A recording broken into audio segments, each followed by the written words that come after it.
आज हम लोग पढ़ेंगे त्रिभुज। क्या पढ़ेंगे? त्रिभुज का अंग्रेजी क्या होता है? ट्रायंगल। क्या होता है? त्रिभुज के बारे में आज हम लोग जानेंगे। ठीक है, त्रिभुज होता क्या है? देखो, त्रिभुज का परिभाषा क्या होता है कि तीन भुजाओं से घिरी बंद आकृति को क्या कहा जाता है? तीन भुजाओं से। तीन को भुजा देखो, ए बी भुजा, बी सी भुजा और ए सी भुजा। तीन भुजा से घिरा हुआ है। तीन भुजा से घिरा हुआ है आकृति। कहीं खुला भी है? नहीं खुला है। तो तीन भुजाओं से घिरी बंद आकृति को क्या कहा जाता है? त्रिभुज कहा जाता है। क्या कहा जाता है? त्रिभुज। देखो क्या बोलता है, एक त्रिभुज में कितना भुजा होता है? तीन भुजा होता है। कितना शीर्ष कोण होता है? तीन कोण होते हैं। और कितना शीर्ष होते हैं? तीन शीर्ष होते हैं। तीन भुजा, तीन कोण और तीन शीर्ष होते हैं। अब कौन कौन के भुजा कौन होता है, कौन कौन सा होता है और शीर्ष कौन होता है, उसके बारे में जानेंगे। ठीक है, अब देखिए, हम भुजा के बारे में पहले जानते हैं। किसके बारे में? देखिए, भुजा कौन कौन होता है? ए बी भुजा होता है। क्या होता है? ए बी, या इसी को पढ़ सकते हैं बी ए। पढ़ते हैं कि नहीं पढ़ते हैं? दूसरा भुजा होगा बी सी भुजा। क्या होगा? या सी बी भुजा। पढ़ सकते हैं? तीसरा होता है ए सी भुजा या सी ए भुजा। होगा कि नहीं होगा? भुजा होगा ए बी।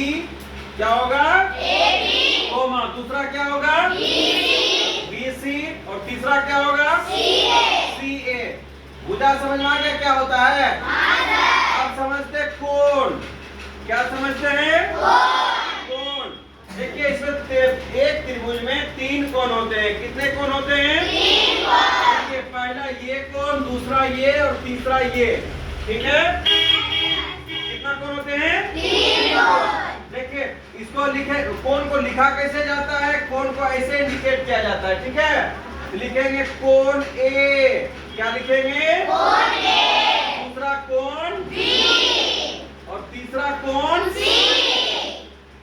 कोण मतलब डिग्री, मतलब एक त्रिभुज में, मतलब त्रिभुज के तीनों कोणों का योग होता है 180 डिग्री। त्रिभुज के तीनों कोणों का योग कितना डिग्री होता है?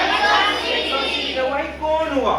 यहाँ होगा जितना डिग्री का कोण होगा, अगर 60 डिग्री 60 डिग्री 60 डिग्री तीनों होता है, वही कोण होता है। कोण, कोण ए, कोण बी और कोण सी। तीसरा होता है शीर्ष। क्या होता है? अच्छा, एक बात बताओ, कोई भी फिगर होता है, उसका कुछ ना कुछ तो नाम होता है। होता है ना? वही नाम इसका इस एंगल को क्या बोल दिया? ए। इसको क्या बोला? बी। और इसको क्या बोला? इसी को बोलते हैं शीर्ष। क्या बोलते हैं? शीर्ष हो गया ए, दूसरा क्या होगा? बी और तीसरा क्या होगा? सी। देखिए, भुजा, कोण और शीर्ष। भुजा हो गया ए बी, बी सी और सी ए भुजा। दूसरा कोण, कौन कौन कोण हो गया? कोण ए, कोण बी, कोण सी। और शीर्ष हो गया नाम ए बी सी। समझ में आ गया? भुजा, शीर्ष और कोण समझ में आ गया सभी को? अब आगे आते हैं भुजा के आधार पर और कोण के आधार पर त्रिभुज को बहुत प्रकार के बांटा जाता है। ठीक है, सबसे पहले पढ़ेंगे कि भुजा के आधार पर त्रिभुज। देखो, त्रिभुज को ऐसे डोनेट किया जाता है, संकेत। इसको क्या बोलते हैं? संकेत। त्रिभुज को इस प्रकार से लिखा जाता है। समझ में आया? अब कहते हैं भुजा के आधार पर त्रिभुज को कितने भागों में बांटा गया है? 3 भागों में बांटा गया है। भुजा के आधार पर, मतलब ये भुजा के आधार पर त्रिभुज को कितने भागों में बांटा गया है? 3 भागों में। पहला कौन सा है? समबाहु त्रिभुज। पहला क्या है? दूसरा क्या है? समद्विबाहु त्रिभुज। क्या है? और तीसरा है विषमबाहु त्रिभुज। तीसरा क्या है? उसी प्रकार से कोण के आधार पर भी त्रिभुज को कितने भागों में बांटा गया है? भुजा के आधार पर 3 भाग में बांटा गया है। अब कोण के आधार पर भी त्रिभुज को कितने भागों में बांटा गया है? 3 भागों में। पहला क्या है? पहला क्या है?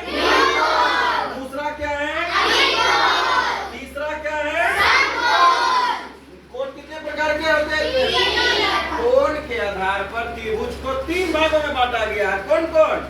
न्यून कोण, अधिकोण और समकोण। टोटल जो है त्रिभुज को 6 भागों में बांटा गया है। टोटल जो है त्रिभुज को कितने भागों में बांटा गया है? 6 भागों में। उसी प्रकार अब अलग अलग त्रिभुज भुजा के आधार पर तीनों को अलग से पढ़ेंगे, कोण के आधार पर फिर तीनों को एक साथ पढ़ेंगे। उसी प्रकार अब एक एक करके पढ़ेंगे कि भुजा के आधार पर पहले पढ़ेंगे। पहले किसका पढ़ेंगे? सबसे पहला समबाहु त्रिभुज होता है, तो समबाहु त्रिभुज। अब किसे कहते हैं समबाहु त्रिभुज, ये समझना है।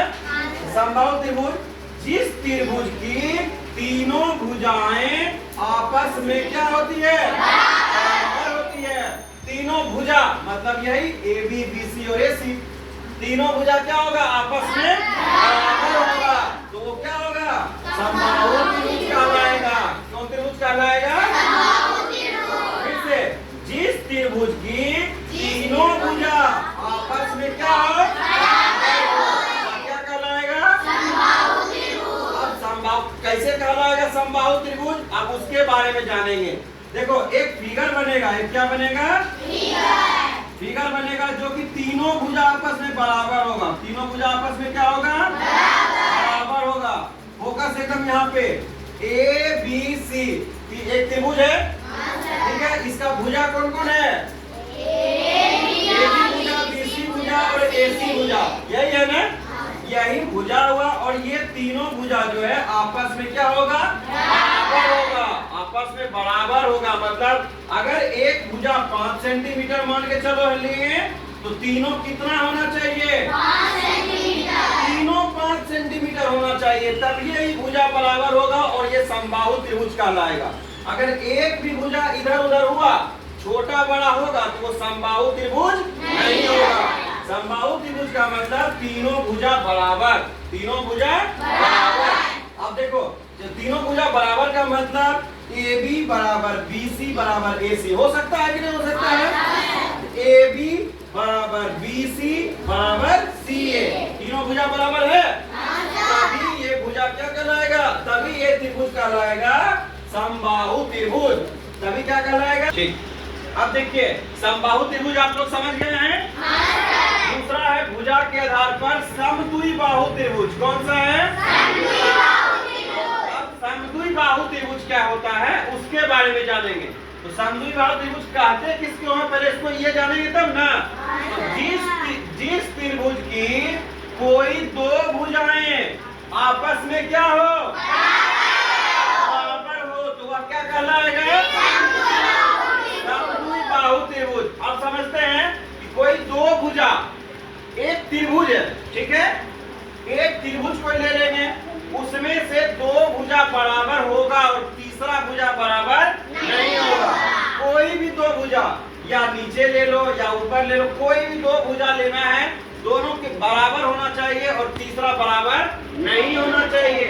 कोई भी दो भुजा बराबर होना चाहिए। देखो इसमें एक त्रिभुज बनाए हैं हम, देखिए ए बी और ए सी भुजा एक जैसा है, लग रहा है कि दोनों बराबर है। ए बी और ए सी बराबर है और बी सी देखो छोटा है ना? कोई दो भुजा, तो ए बी और ए सी दो भुजा बराबर हो गया और तीसरा भुजा छोटा है ना, तो इसी को कहते हैं कि कोई जिस त्रिभुज की कोई दो भुजा आपस में अगर बराबर होती है तो वो कौन त्रिभुज कहलाती है? समद्विबाहु त्रिभुज। सम मतलब बराबर और द्वि मतलब दो, दो त्रिभुज बराबर, दो भुजा बराबर होना चाहिए, ठीक है। देखिए ए बी बराबर ए सी, ए बी बराबर कौन सा हुआ? ए सी हो गया। इसको करते इज नॉट इक्वल टू, क्या करते हैं? मतलब बराबर नहीं। कौन? B C. क्या होगा? BC। तो ए बी और ए सी बराबर होगा लेकिन बी सी बराबर नहीं होगा। समझ में आया? उसी तरह से भुजा के आधार पर तीसरा है विषमबाहु त्रिभुज। क्या है? अब विषमबाहु, विषम मतलब सीधे हो गया कि जो बराबर न हो, ठीक है। अब विषमबाहु त्रिभुज क्या होता है? जिस त्रिभुज की कोई भी भुजा आपस में बराबर नहीं हो, कोई भी भुजा, तीनों भुजा में से कोई बराबर नहीं होगा। समझ में आ रहा है? कोई भी भुजा आपस में बराबर ना हो तो वह क्या कहलाएगा? विषम बाहु त्रिभुज क्या कहलाएगा? विषम बाहु त्रिभुज जब कोई भुजा अगर बराबर नहीं होगा तो विषम बाहु त्रिभुज की भुजा क्या होगा? छोटा वाला तीनों एक जैसा कोई भी भुजा बराबर नहीं होगा। एक भुजा एक जैसा कोई भी भुजा बराबर नहीं होगा। तीनों मतलब कोई छोटा कोई बड़ा कोई मतलब एक जैसा कोई नहीं। देखो AB भुजा जो है छोटा है, AC भुजा इससे थोड़ा सा बड़ा है और BC भुजा बहुत बड़ा है। मतलब तीनों तीन जैसा है, तीनों तीन जैसा है, बराबर है नहीं है। उसी को बोला जाता है विषम बाहु त्रिभुज। तब उसके उसी को लिखा जाता है AB is not equal to BC is not equal to AC। समझ में आया?